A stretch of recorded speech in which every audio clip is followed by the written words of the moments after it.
find other great podcasts like this one at podmoth.network. What time is it? Let me check my watch. Oh, it's bone o'clock.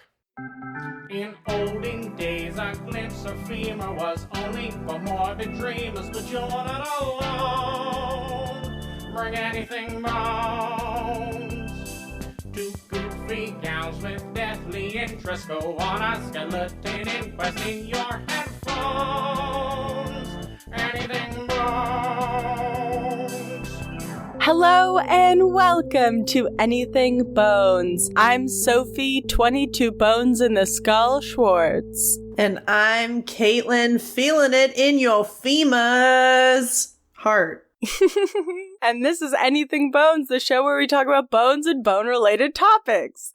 We haven't said that in a while, but I think that's our tagline. Yeah, here we are again. Welcome, everybody. Hope you're having a nice day, whether it's, sunny or snowing or, both things are happening in the same day. Yes, like we had. I thought that perhaps some sort of witch had cursed the sky because it was giving us everything. It could not decide between spring sunshine, hail, snow, rain. I was like, I am excited to drive home because the terrain will be truly something spectacular and unique. Something unknown to me as of now. Yeah, truly a roll of the dice. Yeah. What else? It's the end of February. I can't believe we're already, on the tail end of February. It kind of makes me sick. Yes, I feel like this month zoomed by. Very quick. But on to bigger and better things for spring. Yes, that is definitely the vibe of February. Yeah, I feel like there's been a general funk, a kind of cloud that's been over everybody. And I'm hoping that that's lifting. That would be for so tight. It would be. It'd be hella tight. But like our bones, we gotta stay sturdy, hang tough, and appreciate the friends that are the meat that surrounds us. Gorgeous. I want you to put that on a greeting card for me. Well, next time we're at Joann's, I'll get the stuff to embroider it on a fucking pillow for you. That also works. I'll accept that. You can even make it like a body pillow so you can really just go ham with it, make it big. Yeah, I love that. Maybe I'll prick my finger a couple of times. I'll put some of my blood in it. Oh, okay. You want to go that far. Okay. You want to blood oath me. Don't look at me like you haven't wanted to blood oath with each other. I guess I haven't. You're looking at me like I'm a crazy person. I just hadn't thought about what our blood oath would be, and that's not what I thought. I mean, if it's not trading anatomical themed embroidered body pillows with each other's blood in it, I'm not sure. I think we need to stop and talk about our friendship, maybe. Okay. Off mic or on mic? No, on mic. Raw. Air it all out there, please. Yeah. Hey, I noticed you're not wearing black today. What's up with that? Where's my blood pillow that I gave to you? I don't see it prominently displayed in the Zoom. Oh my god, yeah, get that blood pillow up there. I want to look it in its eyes. No, we at Anything Bones do not endorse putting your blood on anything and giving it to someone unless, unless that's what they asked you to do. Unless it's, between two consenting adults. I don't know. I don't want to make anybody uncomfortable, but I already have myself.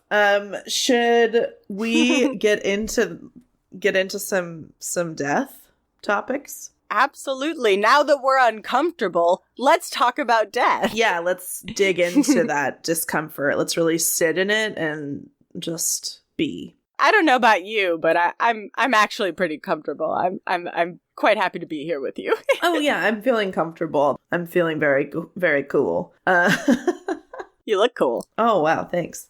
So, a couple days ago, I went to a casino with the man that I am seeing. Ooh. It was a goddamn blast. And I'd been to Vegas a couple of times once as a kid and once when I was 21, but it was still with my parents.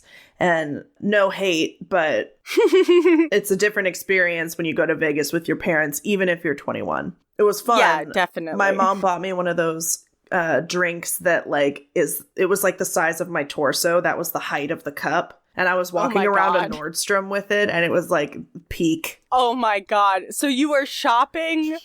And it was full of a pina colada. It was disgusting. Oh that my is God. 21, ladies and gentlemen. That's like the peak of indulgence, I believe. Yeah, in a Nordstrom, too. One of the ladies there said, I don't think I've ever seen anybody finish that. They're like, bitch, you will now. Look me in the eyes while I drain it. Yes. Okay, back. I love you. Anyway, thanks. I love you, too. So, okay. So that was my, background of casinos. I'd never been to any of the casinos in Washington before. And it was pretty fun. I gotta be honest, I like an arcade a little better. There's a little more fun involved and less money, but it's, Well, what was my suggestion that you do in the casino? Is pretend that you're spies. Oh. We didn't. Oh, man. I was telling Katelyn that I thought that her and I would have a lot of fun going to a casino and dressing very fancily, because you were telling me that people don't really dress up for casinos the way they do in a James Bond movie, perhaps. No, definitely not dressed up at all. Yes, but I do think that we could go to a casino in some prom dresses that we buy from Goodwill. And one of us has to be sitting at the blackjack table, and the other one has to come up, and we have to exchange clandestine looks and scoot next to each other and be like, "Are you the Rosemary Femur?" Yes. Are you the Crimson Squirrel? Yes. Excuse me, we have to go. So we fold. The casino is the only atmosphere that the story works in, it seems like. Yes. Mm-hmm. Didn't get up to any of that, but I did play a fun slot machine that was called the Mistress of Egypt. Yeah, you sent me a video of that. There was a lot of Egypt-themed games. I mean, they were all basically the same game, which is you put in money, you bet some credits, and you hit a button, and you hope that you make some kind of pattern. I don't know. Lose the money. Yeah, I lost it all. Anyway, the reason I'm telling you this, I decided to go for rogue and Google casino murder. Hell yeah! When I was Katelyn. starting to think about what to do for this week's episode, and I ended up stumbling upon the story of Benjamin Bugsy Siegel. Bugsy? Bugsy. He would hang out in a casino. Yeah. Oh yeah. He fucked with casinos. Bugsy smokes a pack a day and has 2 girlfriends named Cindy. Cannot confirm or deny. So I watched a BuzzFeed Unsolved video about this case. There was an article from history.com, themobmuseum.org. Yes. Which is a real website, and Britannica. Nice. Those were my sources. Very reputable. Very extreme. All right. Benjamin, aka Bugsy Siegel, was born February 28th, 1906, in Brooklyn, New York. He was the son... Oh, hey! His birthday is so soon. Yeah, his birthday is so soon, and... Oh, I was hoping it was going to be on the day that we release this episode, but it's going to be a little bit after. Yeah. It's appropriate. Mm-hmm. Seasonally. Yes. So he was raised by Jewish immigrants in a, quote, crime-ridden section of Williamsburg, Brooklyn, where ethnically divided youth gangs and adult racketeers were pervasive elements of the community. Adult racketeering sounds bad. I don't even know what that is. I don't want to know. Just sounds like there was a lot of money changing hands, yeah. Drugs and gambling. We're going to get into it a little bit, but he apparently would try and extort money from people on the other side of the East River. And that is where he met his buddy Meyer Lansky. And the two of them established, I shit you not, the Bugs and Meyer gang. That rings a bell somehow. Yeah, a lot of this stuff might seem familiar. It's a pretty well-known case, but I hadn't really heard much about it. But the name Bugsy kind of rang a bell when I first heard it, too. Well, I mean, I bet there were a couple other murders and things of that sort going down. Oh, yeah. So Bugsy had a little bit of a reputation for having a pretty bad temper. His nickname actually came because people called him, quote, crazy as a bedbug. Wow, that's not where I thought it would come from. No, me neither. I guess I thought about, Bugs Bunny, but... Oh, no. It was because he had a bad temper, and I guess bedbugs have bad tempers. That hasn't been my experience with bedbugs. They're just annoying and won't leave you alone, but that's just me. I mean, maybe he just liked to bite people. I hope not. Unless it was consensual.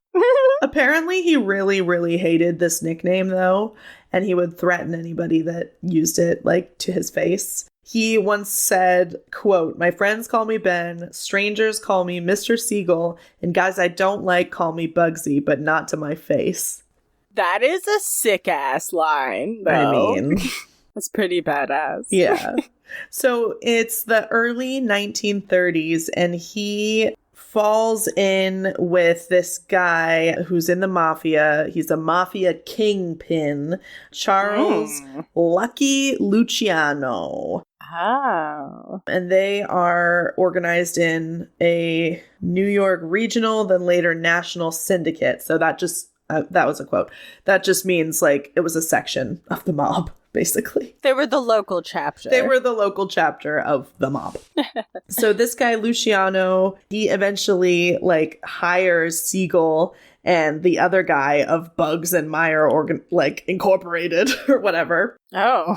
And they all start working together, and he works for this guy, Lucky Luciano, who is a big fucking deal in the mafia. He is reported to have been involved in the execution of one of Luciano's big rivals, Joe the Boss Masseria, in 1931. Oh. This was a huge, crime when it happened.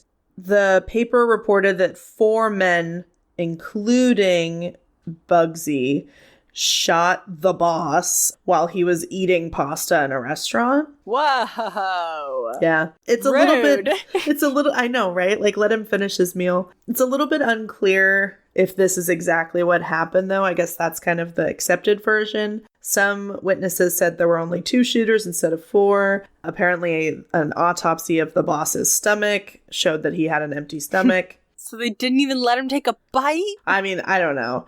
And then maybe Bugsy wasn't even involved. It's possible that he was just linked to the killing after he got more recognition. It's not really clear, but his reputation links him to a bunch of different weird shit over the years, basically. Yeah, the story does read a little bit like an offensive mob stereotype. He was shot eating pasta. I know.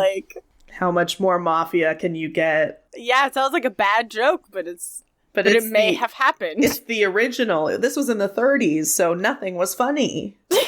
In the 30s, they never laughed. Nobody laughed. There were no jokes. That's why they call it the Great Depression. Did that get you, Katelyn? Got me. Got her. Yeah, got him. His reputation was so insane that one person, a writer, actually tried to pin the Black Dahlia murderer on him. Although he was definitely not involved in that, but yeah, somebody believed that he could be, and it's kind of a good story, but he wasn't. I mean, I would love to see him get over to LA to do that. Yeah. So Bugsy, along with his buddy Lansky from the very beginning, they started Bugs and Meyer, you'll recall. Mm-hmm. They're working with Luciano, and they're all involved in something called, quote, Murder Incorporated, the enforcement through murder and intimidation arm of Luciano's criminal syndicate. Murder Incorporated? I shit you not, that's what it says. Are we fucking 12?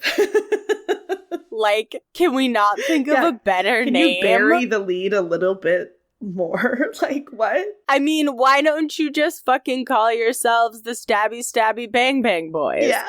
Like, might as well. yeah. All right.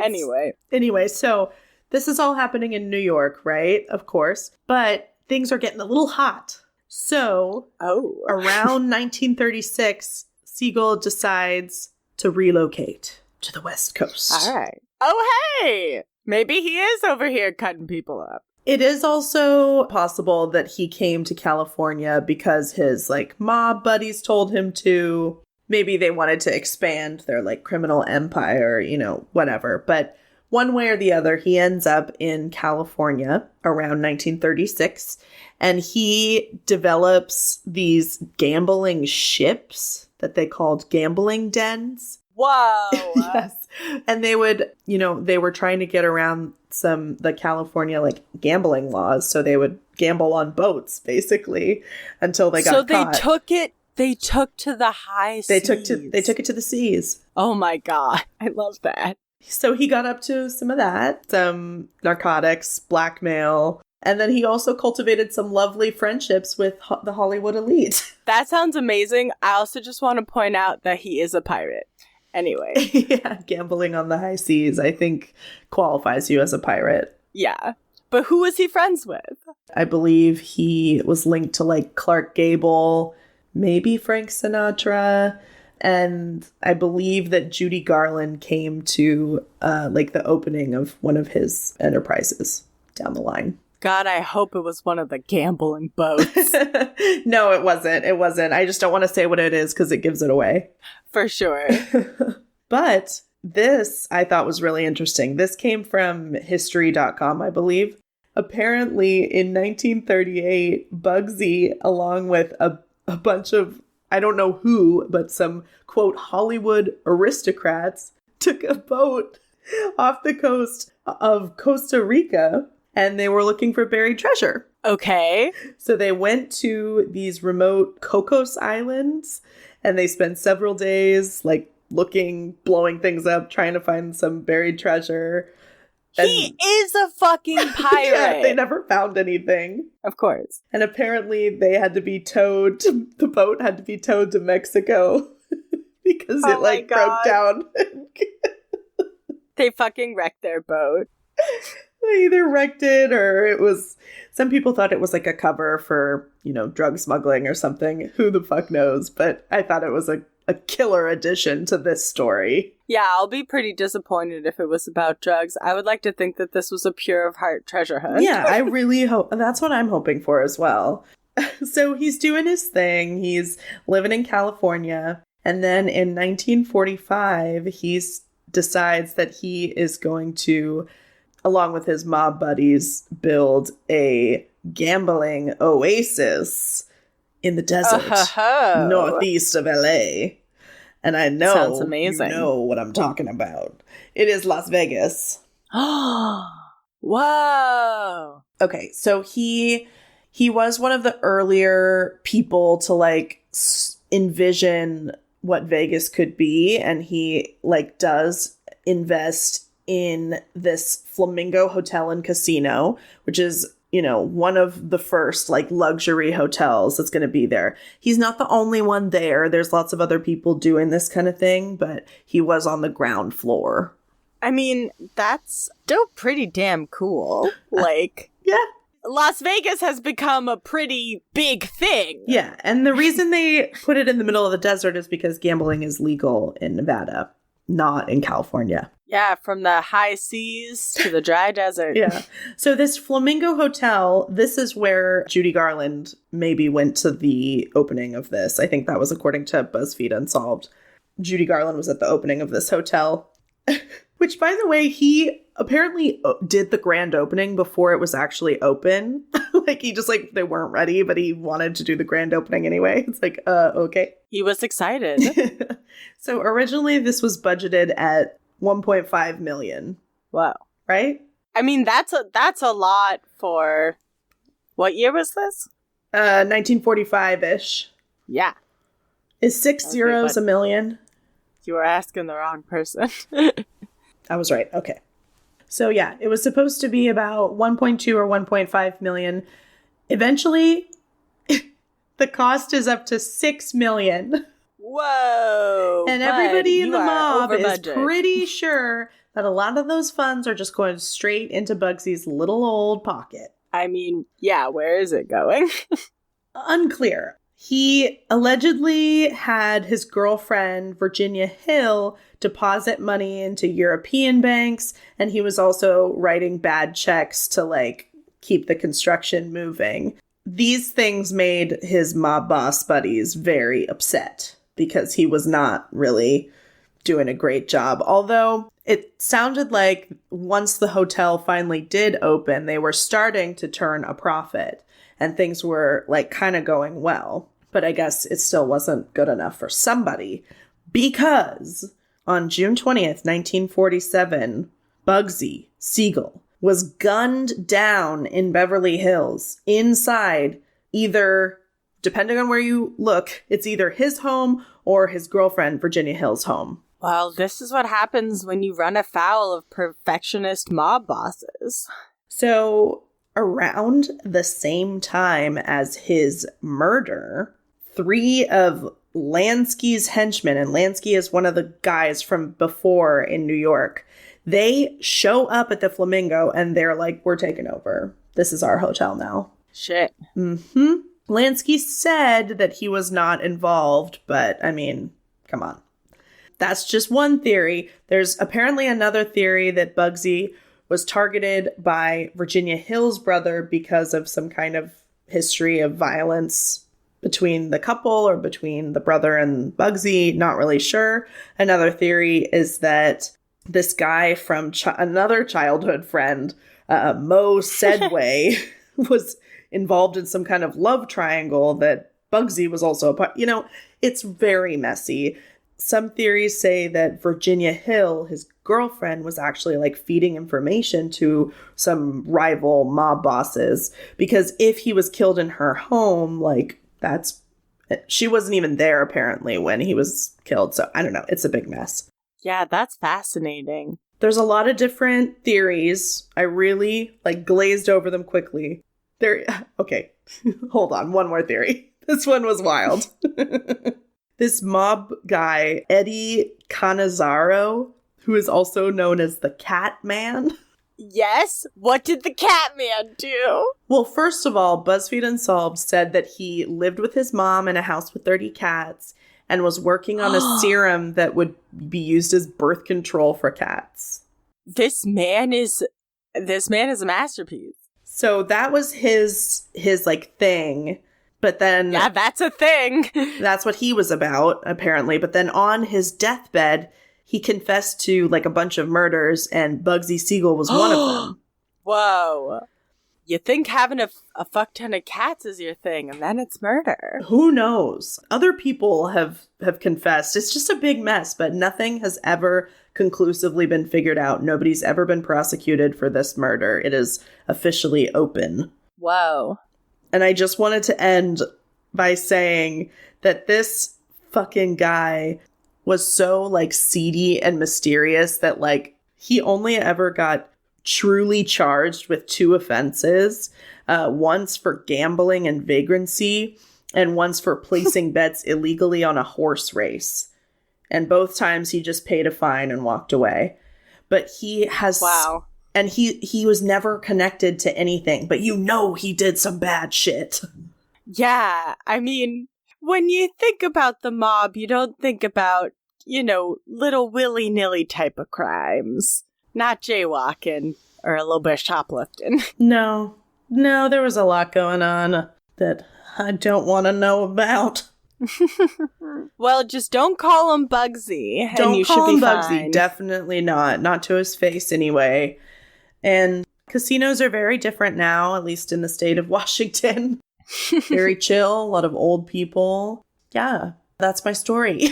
Well, that was fantastic. That went places. Thank you. Yeah, cool. We went all over the United States. New York, LA, Vegas. That's not all over the United States, but you know what I mean. Vegas, baby. Well... Turn around. There's a private jet for you and I to jet off to Vegas. Shall we go while the ad break plays? Oh, let's go. Hey guys, I'm Shelby, host of Addicted to Crime podcast. Join us for deep, chilling dives into the evil nature of criminals, and let's take a closer look at their early life and background to see how they got to the day of the crime. This podcast was created in hopes you pay closer attention to your surroundings and hopefully stay safe. You can find us anywhere you get your podcasts, or else on the website www.addictedtocrime.org. Happy listening, thanks for your time, and stay safe. Woo!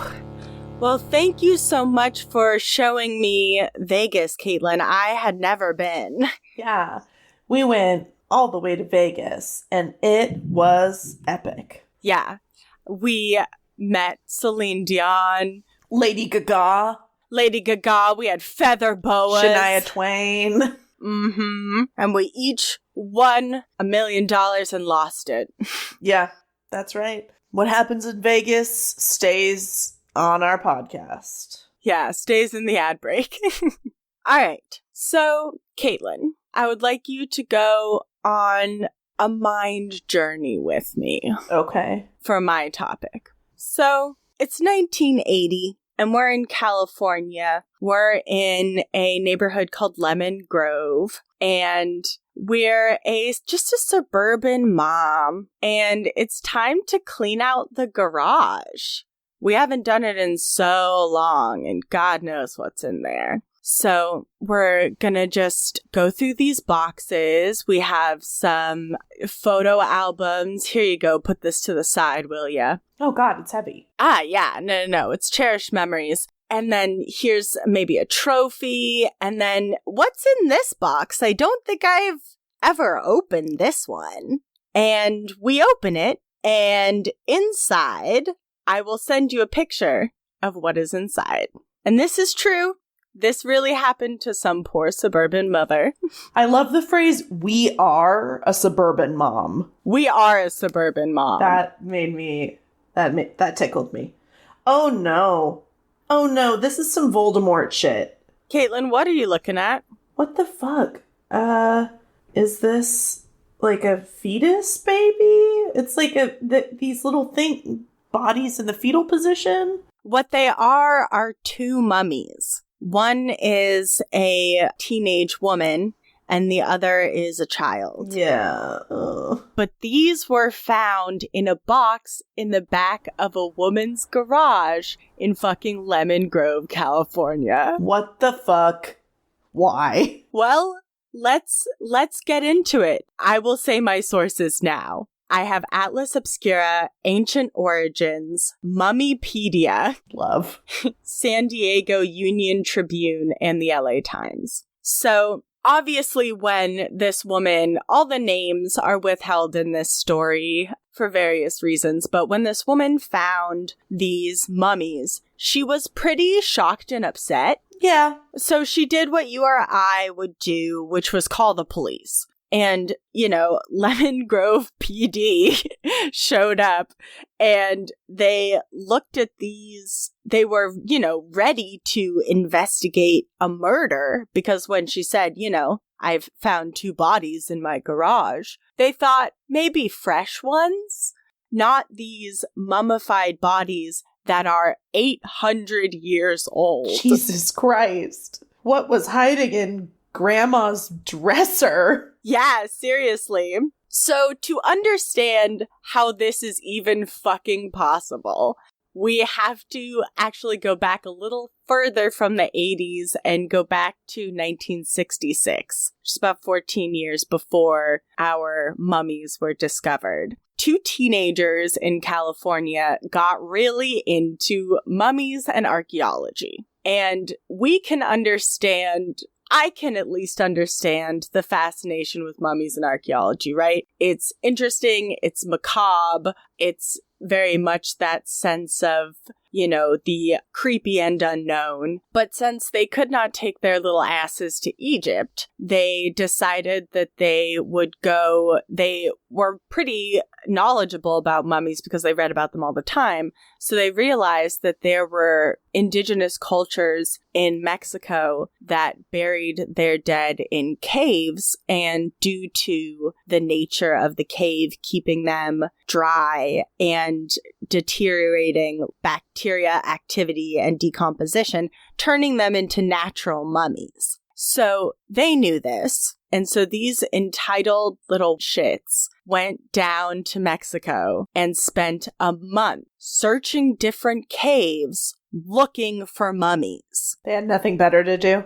They're fucking teenagers. How did they go And there this is for a what they're month doing. without their parents? Well, they are from San Diego, so they can go. They are quite close to Mexico. Gotcha. But still, so they can go back and forth. Yeah. I guess it's the 60s, but still, that's fucked up. It's very fucked up. But their search, unfortunately, ended in success in finding this mummy and this child. They found 2 mummies. It's a 2-for-1 special for these absolute dipshits. So they decided they were going to sneak these mummies across the border. It doesn't say how they did this. Of course not. But they did. And once they got back across the border, they couldn't take mummies to their house. They would get in trouble. Of course. What if their mom saw the corpses they stole? Oh my god. What to do, boys? What to do?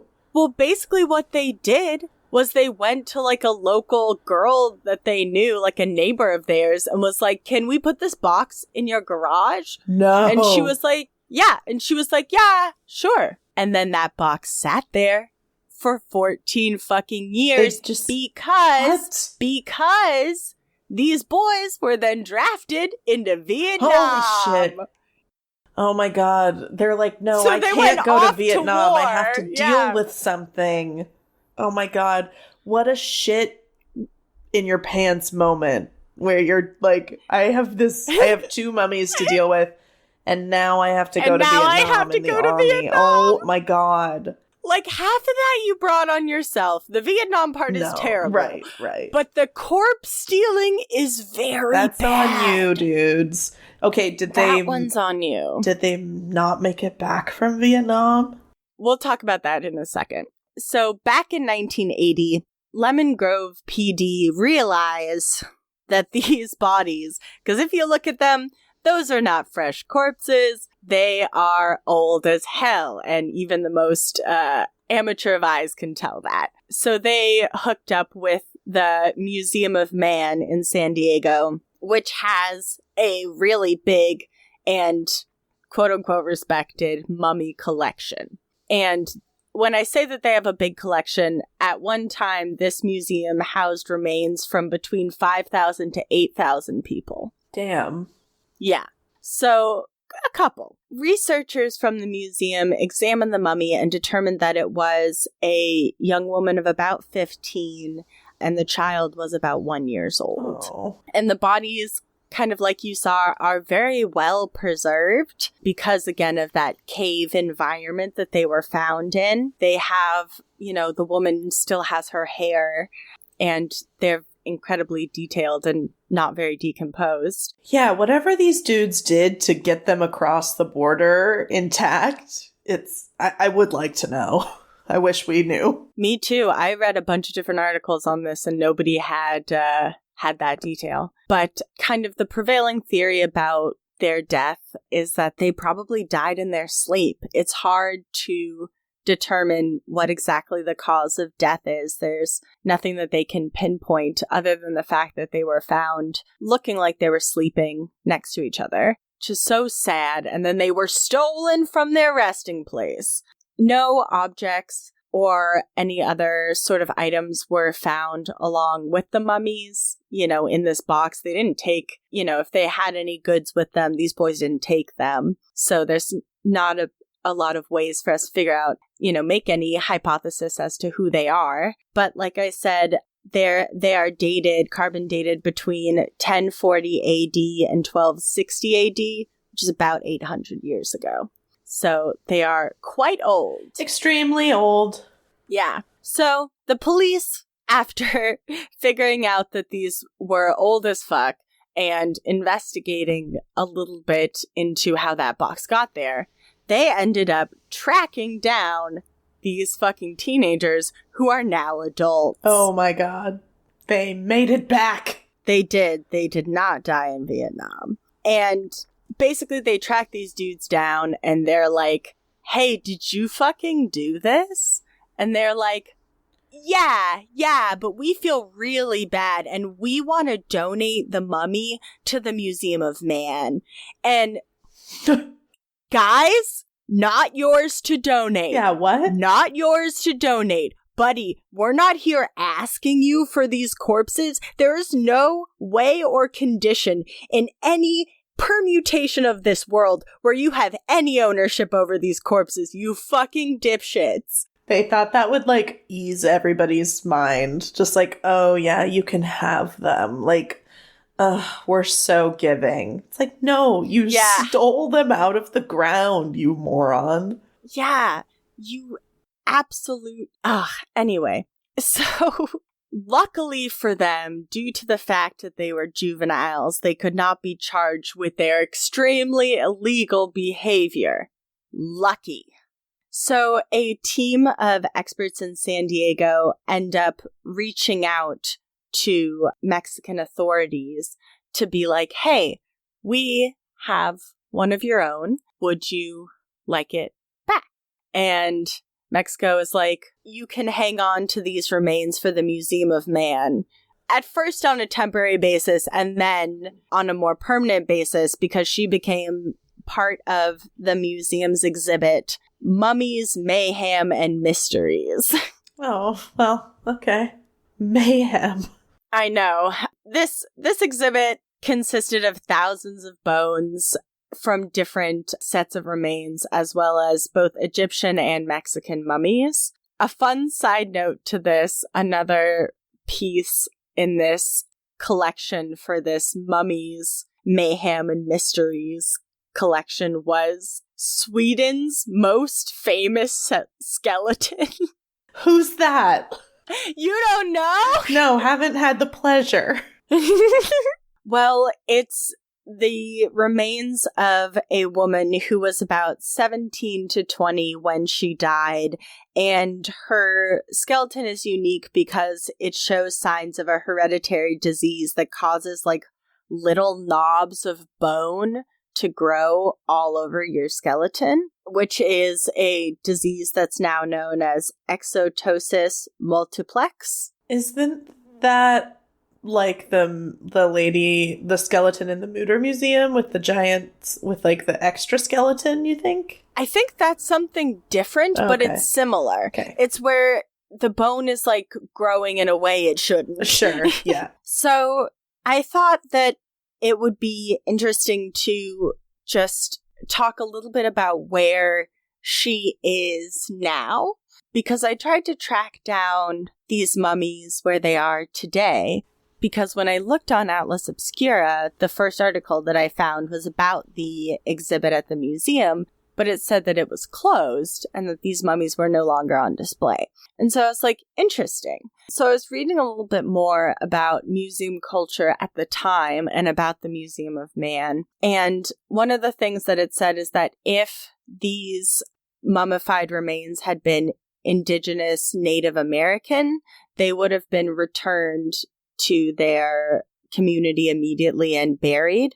But instead, because they were Mexican indigenous, they kept them for a bit longer before reaching out to Mexico to try to bury them. And in 2017, there started to be a bit of a conversation with museums about decolonization of museum collections. We've talked a lot about this, like repatriating or sending home or sending to their, place of origin remains in museum collections that were stolen. Yeah. Just straight up. And these are an amazing example of that, because they were literally stolen from the grave. Yeah, by a couple of dirt bags who just wanted... Yeah. Why did they do this again? They just wanted a couple of mummies? They wanted mummies. They wanted to have a dead body in their possession. Right. Okay. Yeah. Whatever, boys.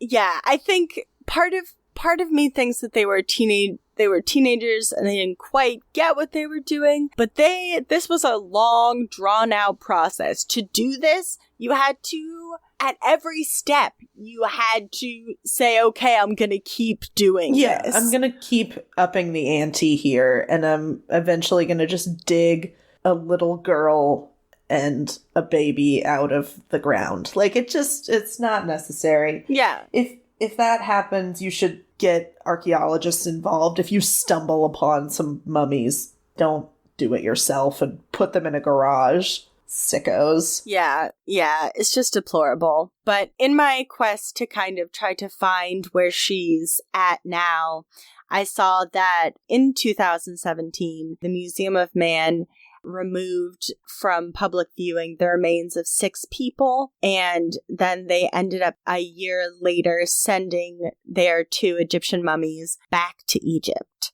So I hope that at some point these mummies were sent back to Mexico, but I cannot confirm that. I don't know if she is still at the Museum of Man. I couldn't find, a concrete place for her whereabouts, but I hope that they were sent back to Mexico, but at least we can know that museums are starting to take the attitude of returning stolen items back to where they truly belong.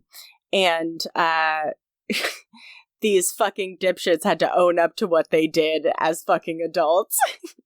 Yeah, I kind of love that. I love that they track them down. It still makes me want to, give them a little slap in the face that they're like, oh, we're donating the mummies. Yeah. It's like, no. You're not donating shit. Ugh. Did you donate them to the garage, too? Yeah. All right. I'd like to donate you to a fucking museum. See how you like it. Well, that is the end of my Bones story. Wow. Bones lost to time and then found again. Yeah, I mean, I don't know. I don't know whether to be happy, sad, angry. I don't know. What an interesting story. Thank you for taking us on this journey. Of course.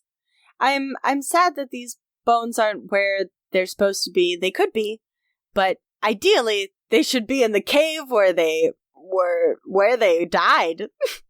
But, from casinos to caves, we've got it all.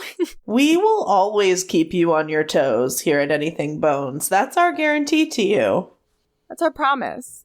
Head on over to the Instagram to check out the pictures of the mummies and maybe a picture of Bugsy. Yeah, I'll find a pic of Bugsy. Just put Bugs Bunny up there. And head over to the website and our store for t-shirts and mugs that can hold any liquid. Yeah, and if you are new, our website is homes4turkeys.com. And that will take you directly to our 100% serious and real website. Homes4turkeys.com. We love you so much. Thank you for listening. Bon voyage. Well, that sounded good at the end. We're doing it. We're killing it. Harmonizing. Bye. Bye. Thanks for listening to Anything Bones. Follow us on Instagram or Facebook at Anything Bones Podcast, or email us at anythingbonespodcast@gmail.com. Thank you to Nick Kruger for our spooky music and Stephen Vetteroff At Chubby Scrubby on Twitter. for our jazzy vocals, and thank you to Camilla Franklin At Camilla Strader on Instagram. for our beautiful bony artwork. Please rate, review, and subscribe. Why don't you just fucking call yourselves the Stabby Stabby Bang Bang Boys? Yeah. Like, might as well.